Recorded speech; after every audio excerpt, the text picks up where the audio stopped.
My life has completely changed in the last year since my dad, who is 45, left my mom, 43, for his 28-year-old secretary. I never saw it coming because my parents always seemed happy together, or at least I assumed they were growing up together. Now my stepmom wants me out, but she doesn't know the house belongs to my mom. I'm a 17-year-old guy, my typical middle-class family. My mom was a part-time librarian, and my dad was a manager at a nearby manufacturing plant. We lived in a lovely, suburban home, took annual vacations, and generally had a good life. Being the only child, I received a lot of attention from both parents, and my dad was always the stricter one, encouraging me to do well in school and athletics. He believed that I needed things to start to change. About 2 years ago, when Dad got a promotion, he started working longer hours and seemed more stressed, so he hired Jessica as his secretary. At first, I didn't think much of it, but Jessica would occasionally remind me to follow my passions. Mom, on the other hand, was more laid back and encouraged my creative side. She came to our house for work-related matters, and she always seemed pleasant enough. In retrospect, I should have seen the warning signs when Dad began working later and missing school functions, claiming to be overworked. Mom tried to hide it, but I could tell she was upset and worried. There were quiet arguments behind closed doors that would end as soon as I passed them. That was about a year ago, Dad. I couldn't believe my dad would do this to us. The next few weeks were a blur as he moved out and Mom went into a deep depression, hardly eating or leaving her room. I did my best to support Mom and myself when he broke the news that he was leaving us for Jessica. He said he had fallen in love with her and that they were getting married. Take care of her.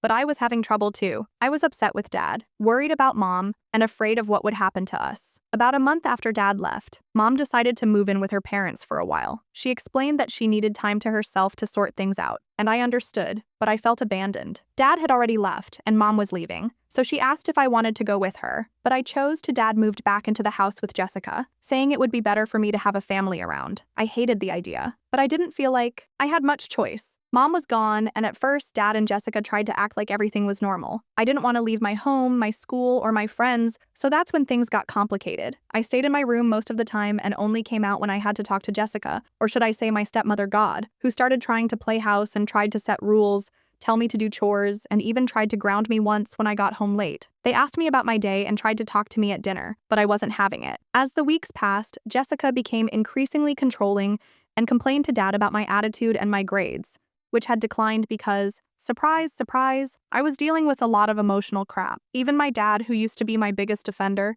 just went along with everything she said. Last week, things reached a breaking point. My mom and I didn't owe her anything. When I told Jessica that I needed the garage to be cleaned out because I had a big art project due, she said that my hobby wasn't as important as having a clean house. I lost it and yelled at her, telling her that she had no right to make decisions about my life or this house. I may have even called her some names. Dad came home in the middle of this, and instead of listening to my side, he took Jessica's side right away. He began lecturing me about respect and the importance of listening to my parents, which is when I lost it. I told them that my real mom was the one they had driven away, that I hated them both, and that Jessica began to cry fake tears. Dad must have been furious and told me that if I couldn't follow their rules, I might as well move in with my mom. I said, okay, I'd rather live in a cardboard box than stay with them. And Jessica responded, okay, pack your bags. You have until the end of the week to get out. I was shocked to learn that they were kicking me out, and I'm still in high school, for crying out loud. I was crying when I called Mom, and she broke the news to me that the house we live in is Mom's, not Dad's. It was a gift from my maternal grandparents, who had put it entirely in Mom's name when Mom and Dad got married so that she would always have a place to live. Mom had never told Dad this, always giving him the impression that the house was. When they divorced, Mom didn't ask Dad to leave the house because she believed that having my father around was important and that he would continue to prioritize me despite his new relationship. However, after hearing how they were treating me, Mom became enraged and told me not to worry, saying that she would take care of everything and that she would be home tomorrow. I'm sitting in my room right now, alternating between feeling scared, angry, and strangely triumphant. I don't know what will happen when Mom gets here, but I know it will be intense. I'll update when I can. Am I wrong for feeling a little excited about this? Part of me feels bad for possibly making Dad and Jessica homeless, but another part feels as if they deserved it for the way they've treated Mom and me. I'm at a loss for words. A lot has happened in the past few days, so here's an update. Mom came home the day after I posted, arriving early in the morning before Dad and Jessica were awake, and we had a lengthy conversation. Wow, I didn't think my post would go viral like this. Thank you all for your support and advice. When Dad and Jessica came downstairs, they were shocked to see Mom in the kitchen. Dad. She apologized for leaving me alone to handle everything and explained that she had been in a really bad place mentally after the divorce and needed time to heal. She also said she regretted not telling me about the house situation earlier, but she had hoped it wouldn't come to this. Mom interrupted him as he was about to say something, explaining calmly that this was her house and that she wanted them out by the end of the week. You should have seen their faces. Dad's face went pale, and Jessica's jaw nearly hit the floor. Dad began to sputter that this was his house too and that he had paid the mortgage for years. Mom simply slid the deed across the table to him with his name. Mom looked at Jessica and said, "You had no problem throwing my underage son out of his home. At least I'm giving you a week to find a new place." Dad tried to evoke Mom's feelings by mentioning our history in the house and how it had been our home for so many years. But Jessica became enraged and began yelling that they couldn't just be thrown out, that they had rights. Having it? She claimed that the day you chose her over your family, it ceased to be your home. They argued for a while, with Dad threatening legal action and Jessica alternating between sobbing and yelling. Mom refused to back down, knowing her rights and having already spoken to a lawyer. Eventually, Dad and Jessica withdrew to their room, and we could. The following few days were tense. Dad and Jessica mostly stayed in their room, only coming out to eat or use the restroom. They tried to argue with Mom a few more times, but she remained firm. Mom and I spent the day catching up and making peel hands. She's moving back in permanently, and we're going to redecorate the house to make it feel like ours again. On the third day after Jessica left, she took her belongings and went to stay with a friend. She didn't even say goodbye to me. Not that I cared. Dad seemed lost after she left, and he tried to talk to me a few times, but I wasn't ready to forgive him yet. I overheard him on the phone with a lawyer, who must have told him the same thing Mom did. Dad asked to speak with Mom and me together before we were supposed to leave, and he apologized for everything he had done. He acknowledged that he had handled the divorce poorly and that he had been a terrible father to me for the past year. He said he now realized how selfish he had been and how much he had hurt us. Mom listened to him quietly, and she told him that although she appreciated his apology, it didn't repair the harm he had caused. I didn't say much during this conversation because she said he needed to work on himself before he could hope to mend his relationship with me. Part of me wanted to forgive Dad and have things return to normal, but a larger part of me was still upset and hurt. I told Dad I needed time and space to process everything. The following day, it was odd to watch him pack up his. He hugged me and told me he loved me before he left.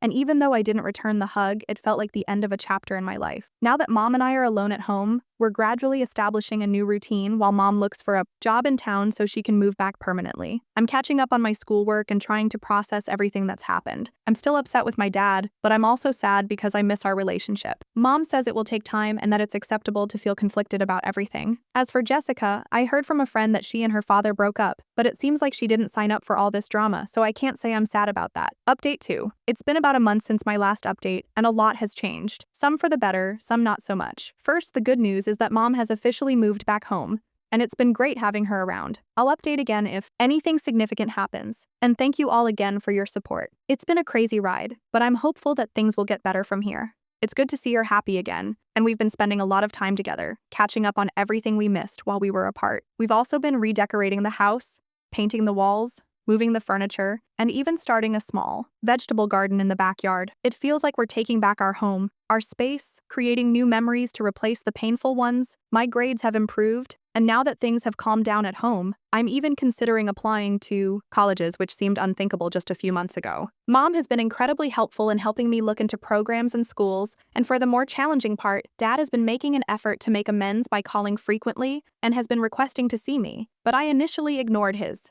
calls and messages because I was still too upset and hurt to handle him. However, after discussing it with my mother and therapist, I did start seeing one, and it has been very beneficial. I decided to give him a chance, and we met at a cafe last week. At first, neither of us seemed to know how to respond, but eventually, we began speaking with Dad. He apologized once more for everything that had happened and said he had been attending therapy to try to understand why he had done what he had done. He also told me about his childhood, which I had never heard about before, and how his father had been abusive, constantly putting him down and telling him he wasn't good enough. He claimed that he had spent his entire life trying to prove himself, always chasing the next accomplishment. When hearing about his past helped me understand him a little better. He seemed genuinely sorry and said he wanted to try to rebuild our relationship if I was willing. When he got the promotion and met Jessica, it was as if he saw an opportunity to become the successful and significant man his father had always said he couldn't be. He acknowledged that it wasn't an excuse for how he treated Mom and me. As for Jessica, it turns out that their breakup wasn't as final as we thought. They're still in contact, trying to work things out. When Dad told me this, I felt my old anger rising again, but he said he understood and that he'd wait until I was ready, no matter how long it took. I needed more time, and while I appreciated his honesty, I wasn't ready to let him back into my life fully. I'm not sure how I feel about this. Part of me believes Dad deserves a chance at happiness, but another part of me worries he'll revert to his old habits. Mom says it's not our place to judge that. He assured me that things would be different this time. He said he'd made it clear to Jessica that if they got back together, she needed to respect his relationship with me and Mom. There has been an unexpected development with my grandparents' parents as well. When they learned about everything that had happened,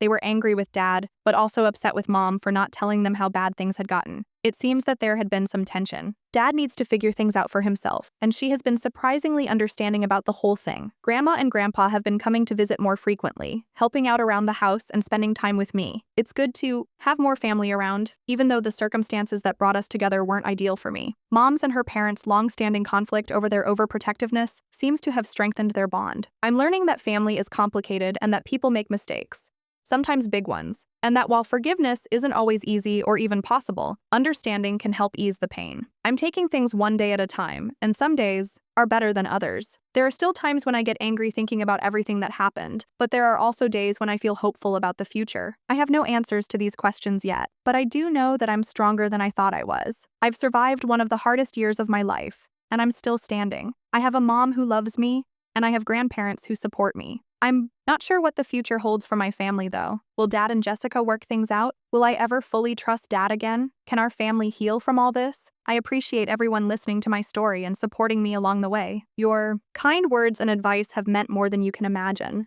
I'll update again if there are any significant developments, but for now, I'm concentrating on getting better and moving on. And even a dad who's trying to make things right. It's not the family I had a year ago, but perhaps it can be a good one, in its way. About 6 months have passed since my last update, and I wanted to give you an update on how things have been going. Life has settled into a new normal, though it's still a work in progress. Mom and I have truly found our groove together, and we've created new customs and routines like Sunday brunch and movie nights. She's also doing well at her new job, and has even begun dating again. It was strange at first, but I'm glad to see her moving on and finding happiness. As for Dad, our relationship has been gradually getting better. We've been getting together frequently, usually for lunch or to play basketball. These meetings are still awkward at times, but they're becoming easier. Dad has been persistent in trying to mend our relationship, which I appreciate. Ika and I did end up reconciling, which at first caused me to feel conflicted about it. But as promised, Dad has upheld boundaries. Jessica doesn't attend our meetings, and Dad doesn't try to push us into a relationship. Instead, he says he understands that it's up to me if I ever want to date her. I graduated from high school a few months ago, and it wasn't the family photo I had envisioned a year ago, but it was all right. I'm going to college in the fall, and I chose a school that's about 2 hours away, close enough to visit home frequently,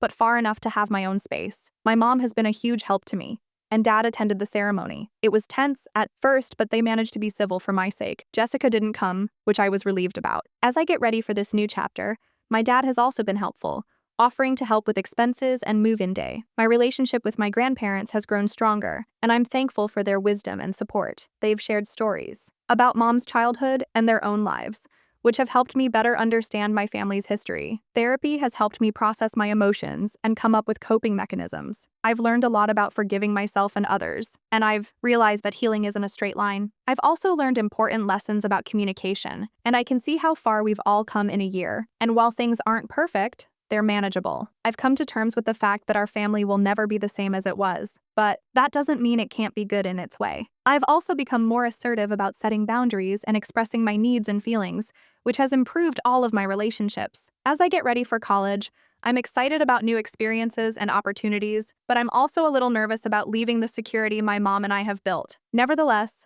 I know I have a strong support system behind me, and recently Dad and I had a heart-to-heart where he expressed his pride in me for how I've handled everything, apologized once more for causing me such suffering, and pledged to keep improving as a father. It was a tearful talk, but my mom is still my pillar of support. She has urged me to maintain an open mind about my relationship with my father, while also reminding me that it's acceptable to put my own needs first. Her fortitude and tenacity during this entire experience have been motivating, and the house feels like home again. The unpleasant memories have been replaced by a new, happier mom, and I have discussed what will happen to it when I go to college. For the time being, it will continue to be our home base, a place I can always go back to. I don't know what the future will bring, but I feel more prepared to handle whatever comes my way because of this traumatic experience. It has taught me a lot about forgiveness, resiliency, and the intricacies of family dynamics. I appreciate everyone who has followed my story and supported me along the way. Your generosity and guidance have been a comfort during some truly trying times. Difficult days as I start this new, I take with me the chapter of my life that lessons, discovered, and the strength acquired from this encounter.